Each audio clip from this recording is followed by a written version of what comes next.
Hey everyone, welcome back. This is another video game review. Finally, I have not done one of these in a while.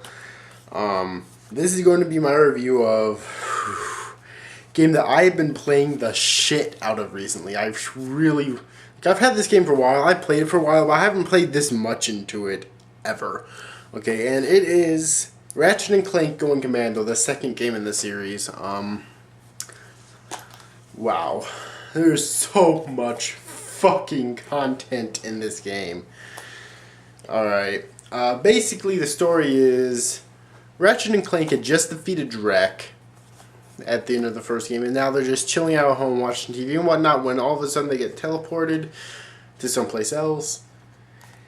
And they're met by this person named Emacrami Fizzwidget. And Fizzwidget asked him to go to the Bolgon Galaxy to retrieve an experimental project known as the Protopet, which Megacorp, the company that Fizzwidget runs, is going to distribute across the entire Bolgon Galaxy as pets. Alright. And the experiment has been stolen by this thief who we later on in the game learned to be Angela Cross, and the reason why she stole, instead of being male as we originally thought, it's female, and the reason why she stole the experiment was so that she it was basically to protect the galaxy, because Fizzwidget wasn't all that he seemed. Alright, and really Megacorp was mass producing a killing machine, basically. And that's basically the plot of the game. You have to travel to many different planets while fighting Megacorp's forces, while for a time fighting the Thief's forces, and also fighting the Thugs for Less forces, as well as other creatures that you'll find along the way. This game is so much fun, especially with all the fucking upgrades that you get, alright? I not remember exactly how many guns are in this game, but there's a shit ton of them, and a lot of them, not all of them, but a lot of them can be upgraded. Alright. And the most general stance for upgrading a weapon is that you use it enough at first to level it up. Alright, and then when you play through the game a second time with all your weapons on the same file, then you can buy from the vendor a further upgraded version of it, and then you can use it enough once again to upgrade it to another level, and that's the highest level. Although some weapons are upgraded all the way immediately when you get them, though. And I think there actually are some weapons that aren't that you only have to use them like through once, and then they're upgraded all the way. So it kind of varies, but there's so many really cool weapons. My favorite has to be the Rhino 2. When you use Rhino 2 on the final boss, it fucking annihilates it. I am not kidding. It's awesome. But also the Zodiac's really cool as well. And some of the weapons will cost like millions of bolts. Like the Rhino 2 costs 1 million, the Clank Zapper costs 1 million, the Zodiac costs 1,500,000, and some of the Ultra upgrades for their other weapons get really up there as well. Like, they're not cheap. And also in the weapons vendor, when you run out of, or when you're running out of ammunition for a weapon, you can go buy a full supply of it from there. There's also an armor vendor where you can buy certain amounts of armor at, and the last one is most expensive one is 1 million bolts, of course. And oh my god, there's just so much to do in this game. Another collectible is platinum bolts, where there's 40 platinum bolts spread out throughout the game. And there's a vendor in the game. Actually, there's a few vendors in the game like this, but they all have the same stuff. So when you buy it from one, you buy it from all, basically. And it's from Slim Cognito. And you can go there to buy weapon modifications by spending your platinum bolts. But some of the platinum bolts are pretty easy to find. Others are really fucking well hidden. Alright. Which makes it that much more of an accomplishment when you finally get them all.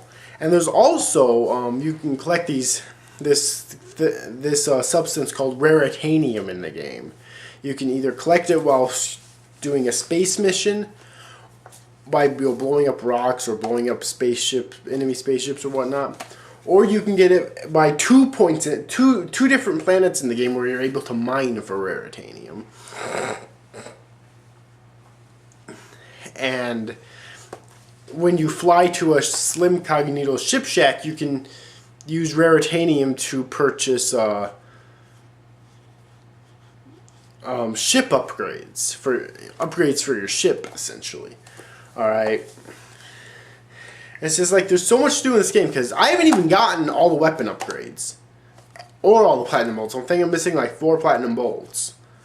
I haven't gotten all the ship upgrades from Slim Cognito Ship Shack, and I just finished just a few minutes ago playing through the game my 3rd time on the same fucking file. And I'm about to start my 4th if I decide to, or else I might play another game and start this one up again some other time, whatever. But yeah, that just goes to show you how much there is to do in this game. It's insane.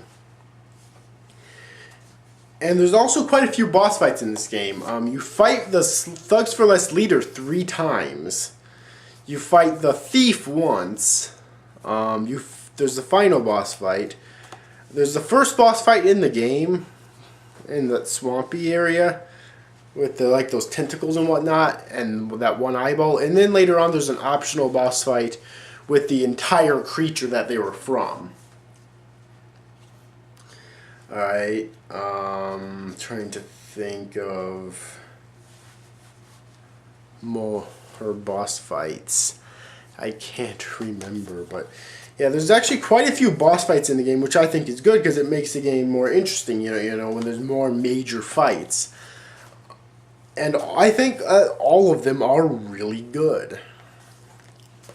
Alright, except for the optional fight that I just mentioned.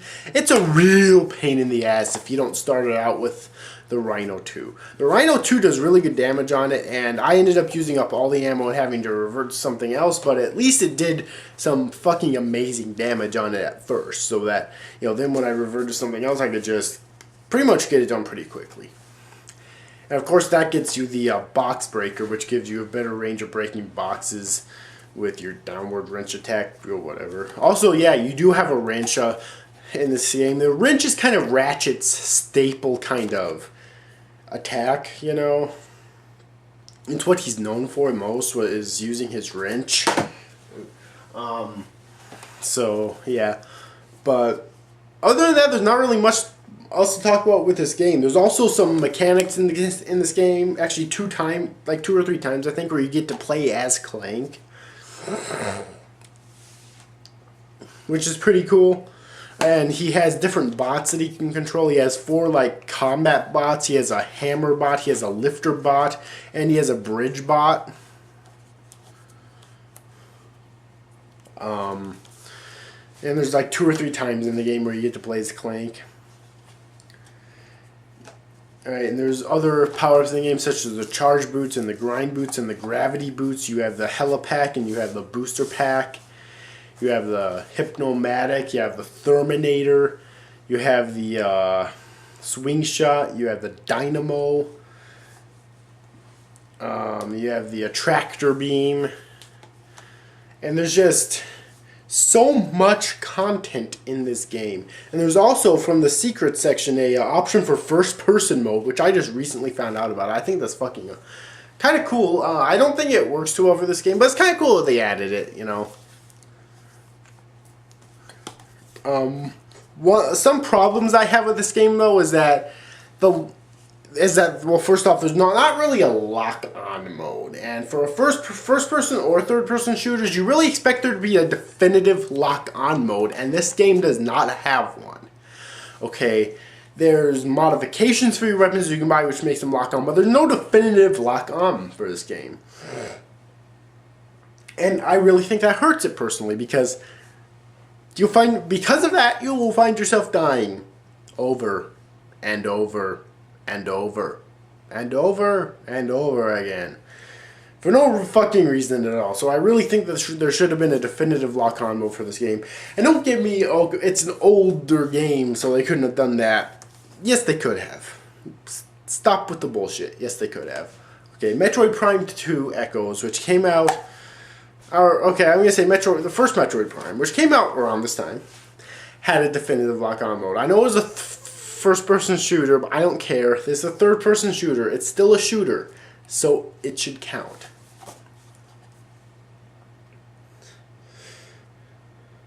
Alright, and yeah, there's a shit ton of skill points for you to earn in this game too, which is really cool. And and there's also several bonus videos, including the making of video. Yeah, there's just so much shit in this game, man.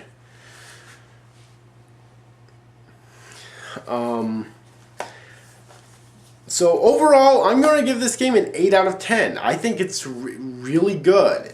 And if you're a fan of 3D platformers and for some reason you haven't checked this game out yet, I highly recommend it. So yeah. Anyways, overall, hope you enjoyed this review, guys. See you after, guys. Thanks for watching. Bye-bye.